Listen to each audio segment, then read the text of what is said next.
to Candyman, a podcast that is not about the original Candyman movie, which could have starred a relatively unknown Sandra Bullock if Virginia Madsen hadn't taken the lead role. Instead, we're going to be talking about Sweet Tooth on Netflix, which is finally back for season 3. And later on in the show, we're going to be reviewing Sno Caps, that classic movie theater candy. I'm Sno Caps. I'm Justin, Mr. Sno Cap Tyler. I'm Pete. And we are going to be talking about the first episode, the season 3 premiere of the final season of Sweet Tooth. The beginning is back, also baby. the end. We are back. We indeed are. If you haven't watched it, go watch it on Netflix. All episodes are there, but we're going to go one by one because that's how we roll. That's how we do. We also have to pace out Pete's candy addiction. Make sure he doesn't eat 8 candies in one day because that can be bad, Pete. Here's the thing, Alex. We don't know that he's not eating 8 candies in one day. We're trying to protect him from eating 16 candies in one day. Right. That's true. You know he's got a standard. On. The camera's only on for the period of time we're taping the podcast. We can't track him otherwise. But, Pete, is that something you'd be up for? Like some sort of tracker? Nope. Okay. Nope. All right. Well, anyway, why don't we jump into the episode, then brief bit of overview in the... a lot of big stuff went down at the end of season 2. We did away with General Abbott. Also, sadly, Amy died. And in the apocalyptic ending here, thanks to some visions from Gus, he and the rest of his makeshift family have decided to travel to Alaska to rescue Birdie from whatever trouble she is in. Birdie is his mom. In this episode, we get to see the beginnings of that journey to Alaska, but we also see what's going on with Birdie. And turns out there's a lot more people around her than I think we thought there were necessarily.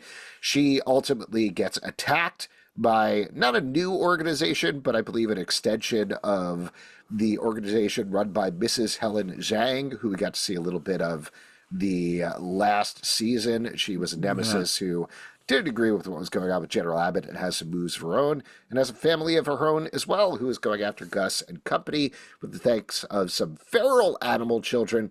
Plus, we're getting some big mythology stuff this episode as we flash all the way back to the ship that started it all, started the plague. And Pete, to start right there, I thought of you right off because we're beginning this episode with a scene with people doing the stop! Stop! There's so much pinky in this. Pinkies are popping, my guy. Pinkies be popping. Were you okay? Because I was like, I'm so glad Sweet Tooth is back. And then What's in the cave? Like, oh, no. What's in the cave? It's a Probably pinky Gwyneth stabilizer. Paltrow's head. Oh, we had 2 different answers. Oh, man. Well, what did you, before we even get to the specifics there, I jumped ahead. What did you guys think? Because my big reaction watching the show again was like, oh, I feel good. Like I know there's some horrible things going down, but this show is like a warm blanket of a show that goes over you. Yeah, yes. Particularly when James Brolin's voice pops in and he's like, the end is the beginning. Snow is cold. I love it. I would be willing to wager $1,000 that James Brolin's last words will be the narration to the final episode of this. Oh no, that's dark. Man. He sounds like he's on that the a while edge. ago. So you're saying like he's been gone for a while at this point. 100%. They're holding that death reveal. This is my ghost. I haunt Netflix top 10 show list. I kind of went through an emotional roller coaster where I was just like, when it started, I was like, oh, it's so great to be back. Look at these beautiful sprawling shots of the countryside. I was like, this is really nice. And then I forgot about all the tension that is with this show. And I was just like, oh yeah, this is stressful as fuck. These people running around blind out here just trying to get lucky and avoid just total chaos. So I'm so happy it's back. I love the show, but I forgot about how stressful it is. I also really enjoy this show, and similar to you, Alex, this show has a comfort level to it, and also like what an unlikely show to weather the content storm of the last few years and to be able to finish their tale. It's really nice. Get it, tail? Yeah. This what? Oh, because some people have tails. Animals. Yeah. Animals. Tails. But the way this Oh, sorry. I thought we were saying animal parts. I thought we were just yelling stuff. Yeah, that's what a podcast is. Random shoutings in the darkness. What I'm trying to say, though, is that I think this show, it's such a wander. The journey, thinking back to where this started, when you had Will Forte. Will Forte. Remember Will Forte? That feels like a million years ago. I think the Yeah. second season went so far and took us on such a journey that this is really almost like a pretty hard reset. It's almost like a first season of a different show here. It is interesting, particularly because the second season, like you're saying, went so wide. We had so many animal children, we had this huge conflict, and now I guess we'll see where we go over the course of the 8 episodes, but we're really focused on Gus, Jep, Wendy, and I was really I was wondering if you could get them all Becca, I believe. Becca. There we go. Becky, yeah. Becky. I was really feeling Jep, you know what I mean, this episode, because he's just like, yeah, I can't take this anymore, man. I'm getting too old for this shit. This is just too much. You guys are insane. We have no plan. This is just. Well, what did you feel about this? Like, what is going on with Jep in this episode? Because for anybody who maybe watched it a while ago for whatever reason and is listening to this podcast, just as a brief bit of recap. So Jep really wants them to stock up before they go to Alaska. He's also giving everybody a million outs to get out of here. He's like, this is going to be bad. We're probably going to die. We don't want to do this. We don't want to do this. Anybody else want to like opt out of this? And they end up going to a casino filled with old people to try to gamble. Which is kind of funny. Yes, we'll get to the specifics of that in a second. To gamble for some food. They doesn't work. They do get like a couple of warm things and a little bit, but ultimately get caught in an avalanche. Jep almost dies, is like, I'm going home. Gus gives an inspirational speech, and then he's like, actually, I'm going with you. What did you think about this arc? What did you think specifically about Jep here in this episode? Well, I think also you got to talk about what Jep has been through before this. Like, they've narrowly avoided. The NFL. Yeah, okay, yes. Hard. I'm just saying they've narrowly, each season has been like. Actually, do we know it's the NFL? Because he might have been on the XFL. That's right. Oh, that's great. Yeah. He hate me. Is he hate me? Anyways, he's Anybody been through. get my reference? Nope, didn't get it, but I appreciated it. And then in the XFL, you got to put sort of whatever you wanted on the back of your jersey, and so that led to some fun jersey names. I think he was in the NFL. So, Pete, I'm sure what you're about to say is that, like, you want to see how his contract negotiations went. Where did he get picked in the draft? Like, what teams were competing? I like the honesty of somebody who has been through a lot and is saying, hey, guys, we're really pressing our luck here. We barely escaped the last couple of adventures we've been on. Like, let's, stop walking into danger and hole up somewhere. Well, yeah, I get there's some real world stuff, but I mean, a couple things about it. I just found it strange that Jep was like, and as for Sweet Tooth, I ride with him no matter what. I follow where he takes me, is like, I think, a direct quote. And then like half hour later, he's like, I'm not going anywhere with you, guy. I'm done. This avalanche has changed me. And then Sweet Tooth is like, please, and he's like, all right, let's go to Alaska. So like, it's a little strange, and I think there's something in the sort of Joseph Campbell like resisting the call to adventure here, where he is like, this episode is about him resisting the call, but it's inevitable that he's going to take it. So I'm just a little surprised that Jep is where he is in this, when we know he's going to go, because he rides. I'm just saying, my point is, sometimes when you're watching a television show, it's like every time you see the character, it's like their first time. I like the fact that the other stuff is affecting him, and he's not just kind of resetting as a character every time. You know what I mean? So the struggle, I appreciate the fact that even though it's weird to kind of flip-flop, I still appreciate the fact that what they're doing is kind of crazy, and a normal, sane sort person. of grounding of it. Yes. That makes sense, especially I'm sure you identified with him talking about how old his knees are, his old knees. Oh my God, yeah. Because his was a football injury, yours was that old imprint. My knees are made of Sno Caps now. That's all I got for knees is just Sno Caps. That's good because Sno Caps definitely isn't candy. It's definitely something else. I think it's old women's earrings. We're not quite there it's yet. It's the backs of earrings. Backs I was of old people's surprised earrings. just to stay on the Jep thing because I think like there's some tangential connections or maybe explicit connections in terms of Jep being like, no, I'm getting older. I don't know if I can do this. And they end up in a casino full of old people.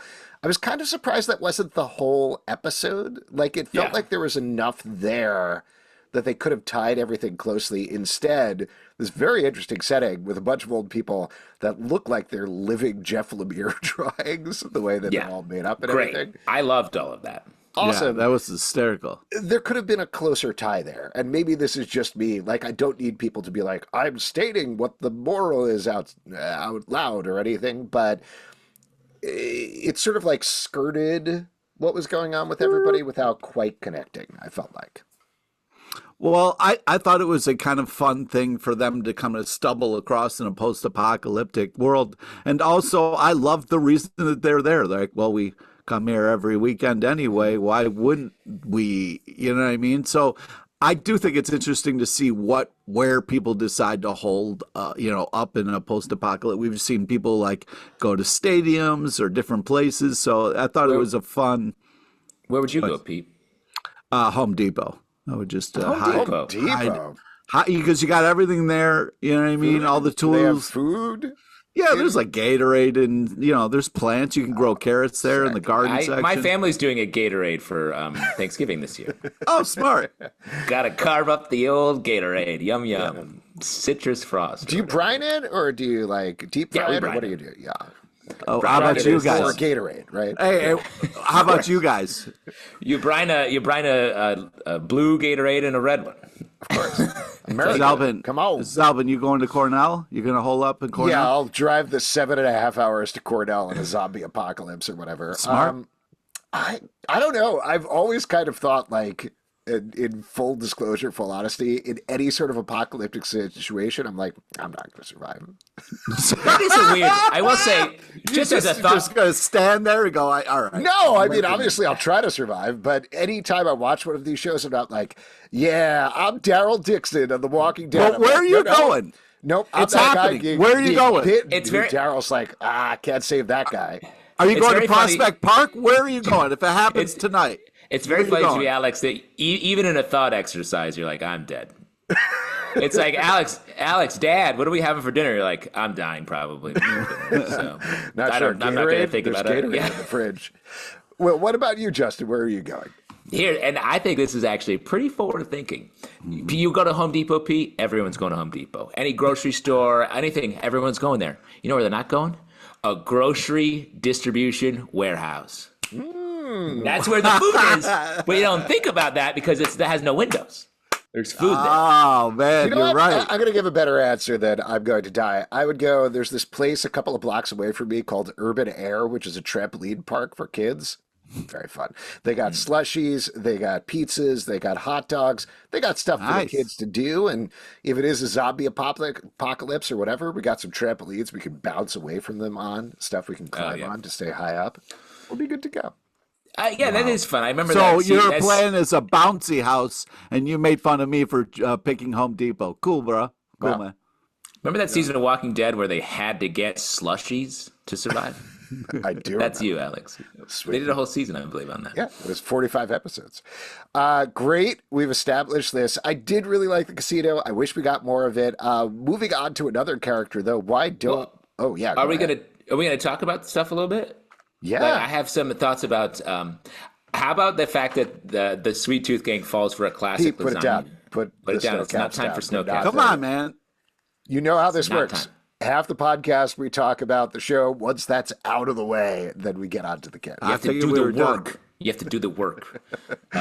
There's a ticking clock on this podcast that none of our other podcasts have, and it makes me very nervous. Go ahead, Justin. Pete is a ticking time bomb. There's attached to that clock, Alex, is dynamite. Just so you know, it's not just a clock. The Sweet Tooth Crew falls for a classic lasagna trap. where they get drawn in. I think we've all been there.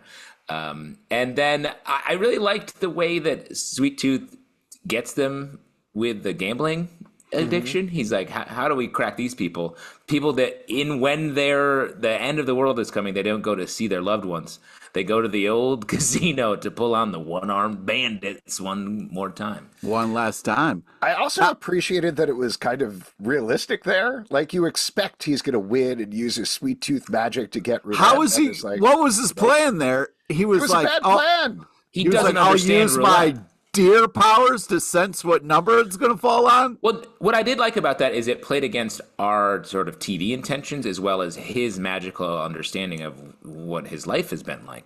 He's like, oh, this will work out because everything has worked out so far, and then it doesn't. And I like that as potentially as a theme for this episode, but also a theme for the season, because it does feel like we're going to be sort of upsetting these narrative ideas a lot, especially when you're trying to gamble syrup for clothes, which of course we all know is a classic Canadian gambit, where you try to get syrup for Canadian tuxedos. Usually the hand. I believe that's how Justin Trudeau won, right? Yeah, it's a classic Canadian political bribe. Another syrup for clothes scam. I do think syrup is good enough to be currency. I agree with that, though.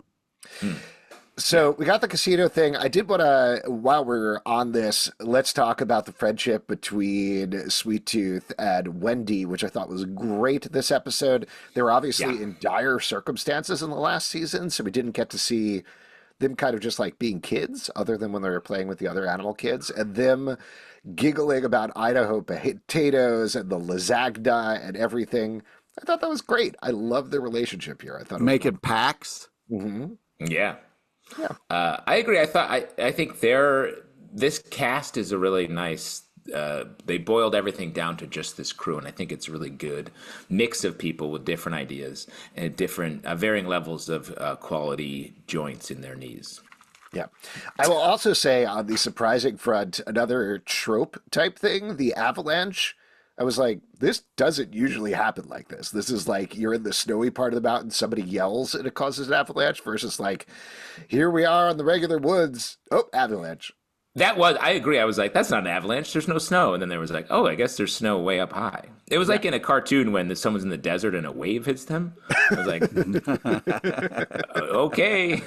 Yeah. Oh, and one other thing on that before I forget. So this show was filmed in New Zealand. And it definitely reminded me like, oh, right. There's a lot of landscapes there from Lord of the Rings. That's it. Yeah.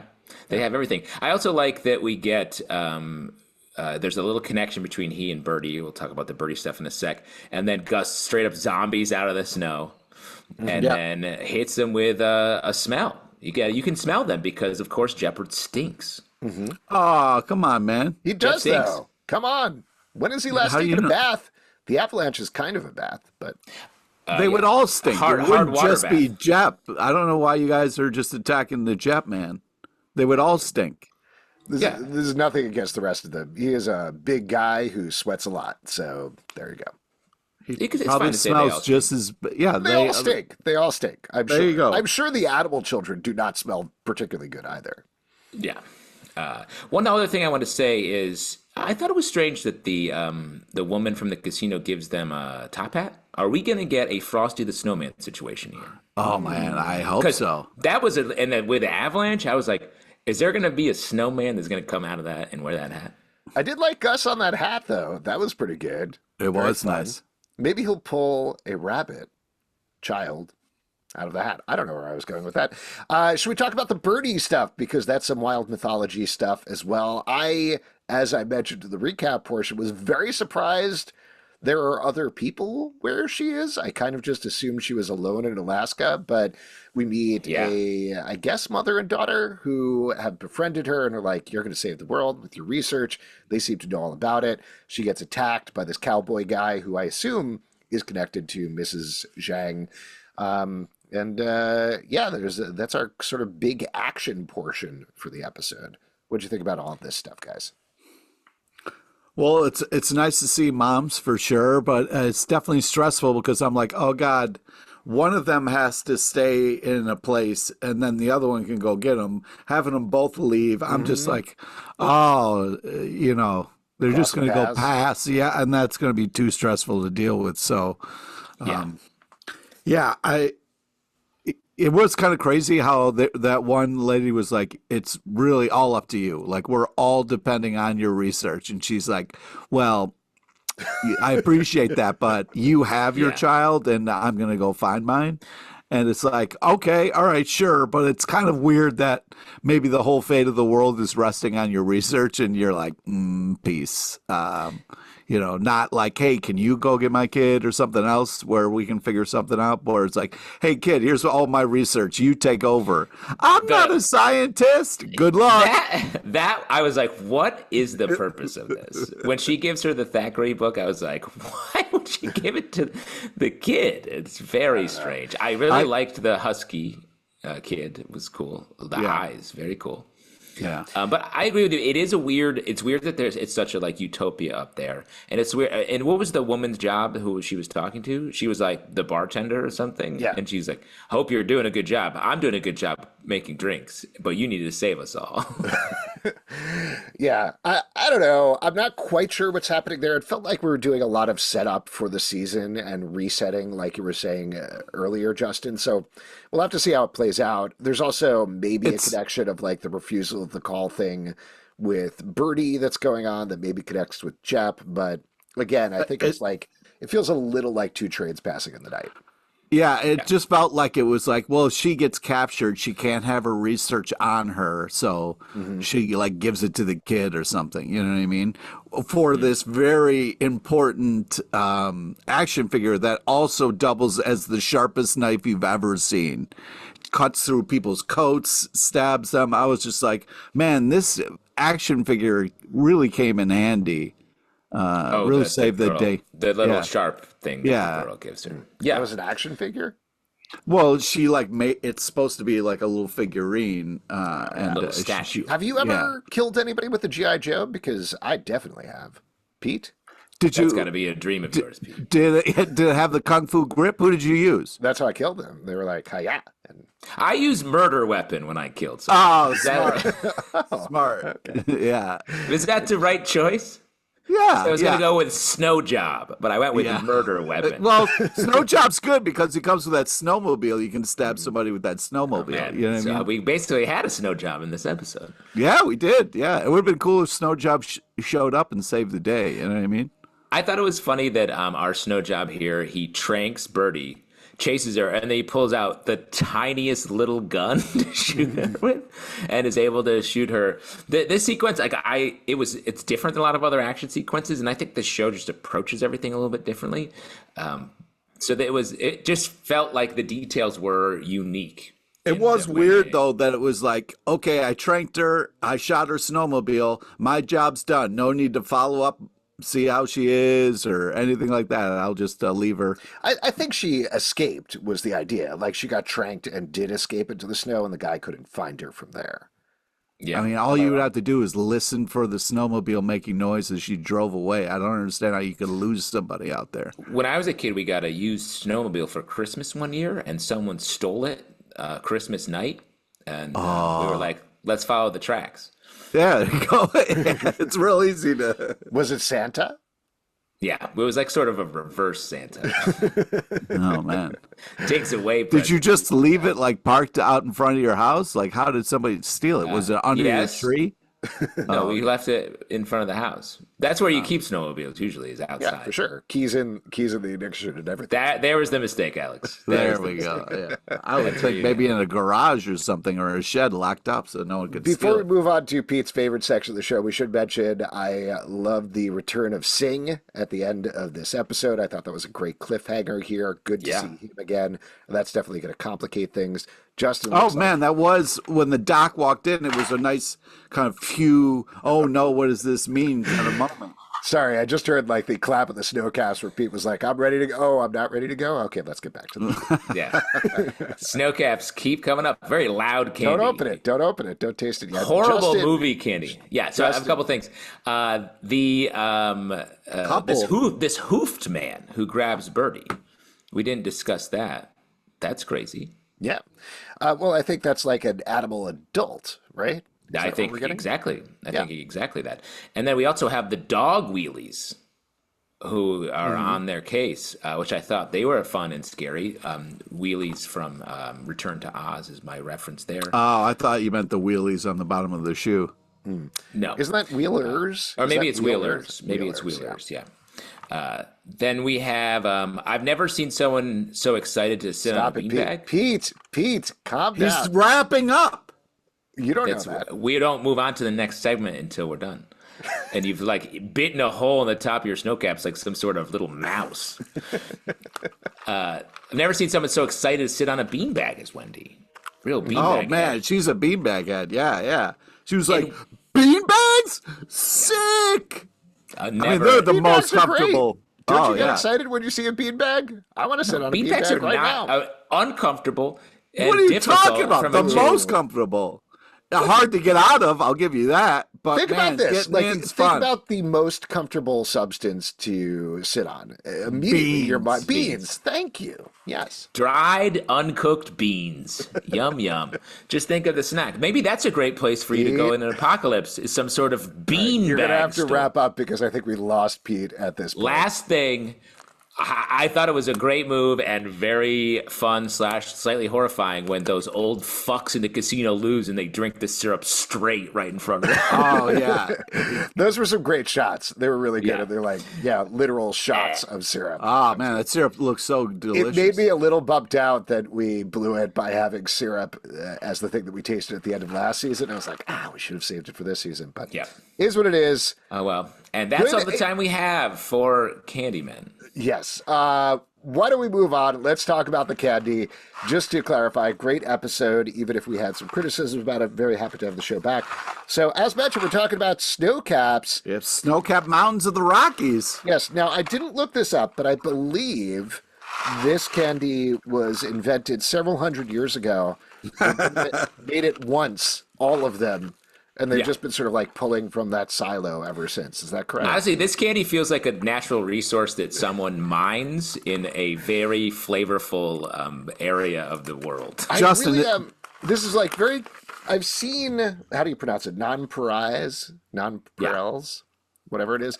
Like that's a classic like 1920s, 1930s candy that somehow became this thing that's in every movie theater in the entire world. That what's weird to me is it says semi-sweet. Like, why wouldn't you say sweet chocolate? But it's not. It's a categorization of chocolate. Let me just say, I've never eaten this candy. I've never had the urge to order this candy. This candy feels like an artifact or something made up for a movie. No, well, here's the thing. It's basically chocolate chips with little candy balls on it. That's pretty much it. The candy balls are like hard knobs. Yeah, like sprinkles. So we got balls and knobs? Is that what you're saying? Here's the thing. I don't mind them. People in Ireland because you're getting semi-sweet chocolate chips, getting crunchy candy, but it's never anything I would get on purpose. Oh. Well, it really is just... It's like a chocolate chip put on a little dress, and it's going out to a... Chocolate chips in sprinkles is what it is. I just don't understand how they last at this long. That's the thing, because it's fine, but this is...